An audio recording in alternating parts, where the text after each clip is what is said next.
যোৱাকালি সদৌ অসম অনুসূচিত জাতি ছাত্ৰ সন্থাই গোলাঘাটত এখনি বৰ্ধিত কাৰ্যনিৰ্বাহক সভাৰ আয়োজন কৰিছিল আৰু নিশাৰ ভাগলৈ এক বৃহৎ জোৰ সমদল কাৰ্যসূচী গোলাঘাটত ৰূপায়ণ কৰিছিল। এই দুইটা কাৰ্যসূচীতে শিৱসাগৰকে ধৰি অসমৰ প্ৰায়সমূহ জিলাই অংশগ্ৰহণ কৰিছিল আৰু সাফল্যমণ্ডিত কৰি তুলিছিল।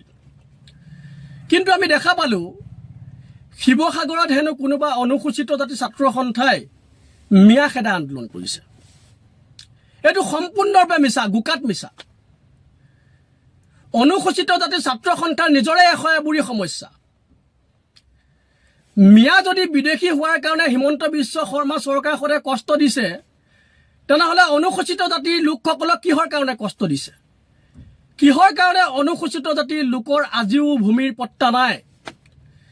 কিহৰ কাৰণে অনুসূচিত জাতিৰ লোকে আজিও বান গৰা খহনীয়াৰ কবলত ককবকাই ফুৰিছে? কিহৰ কাৰণে অনুসূচিত জাতিৰ এলেকাত আজিও বাট পথৰ উন্নয়ন নাই?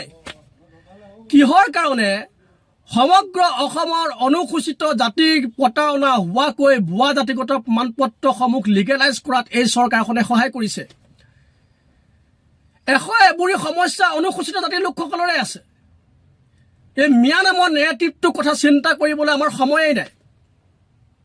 ঠিক আছে, মানি লৈছোঁ মিয়া, আমি কৈছোঁ মিয়াক খেদিব লাগে, উচ্ছেদ কৰিব লাগে, কষ্ট দিব লাগে, কিন্তু অসমৰ ভিতৰত ৰাখি কিয়? আমি এই উজনি অসমৰ পৰা নামনি অসমলৈ মিয়া খেদোৱা কাৰবাৰটোত আমি নাই। যদি খেদিব লাগে অসমৰ বাহিৰ কৰি দিয়ক। যদি অসমৰ একমাত্ৰ মৌলিক সমস্যা যদি মিয়াই হয়, তেনেহ'লে অসমৰ পৰা বাহিৰ কৰি দিয়ক।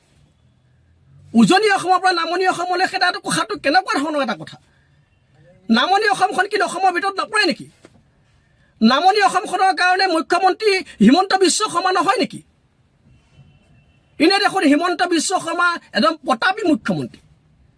হিমন্ত বিশ্ব শৰ্মাৰ এজন প্ৰভাৱশালী মুখ্যমন্ত্ৰী। ভাৰতবৰ্ষৰ ভিতৰত বোলে আটাইতকৈ প্ৰভাৱশালী মুখ্যমন্ত্ৰীজন হিমন্ত বিশ্ব শৰ্মা। তেনেহ'লে এই মিয়াসকলক অসমৰ পৰা একেবাৰে খেদি দিব পৰা নাই কিয়? কিহৰ কাৰণে অসমৰ ভিতৰত ৰাখি কেৱল মাত্ৰ ৰাজনীতি কৰি আছে? এনেকুৱা ধৰণৰ নেৰেটিভৰ লগত অনুসূচিত জাতি ছাত্ৰ সন্থা নাই। অনুসূচিত জাতি ছাত্ৰ সন্থাৰ নিজৰে এশএবুৰি সমস্যা আছে আৰু এই সমস্যাসমূহৰ কাৰণে অনুসূচিত জাতিৰ লোকসকলৰ প্ৰাপ্যৰ অধিকাৰৰ কাৰণে অনুসূচিত জাতিৰ লোকসকলৰ প্ৰতি কৰা অন্যায়ৰ বিৰুদ্ধে অনুসূচিত জাতি ছাত্ৰ সন্থাই প্ৰতিবাদ কৰি আছে। কোনো মিয়া খেদা আন্দোলন অনুসূচিত জাতি ছাত্ৰ সন্থাই কৰা নাই। এই কথাটো সামাজিক মাধ্যমৰ জৰিয়তে স্পষ্ট কৰি দিলোঁ। ধন্যবাদ। জয় আই অসম।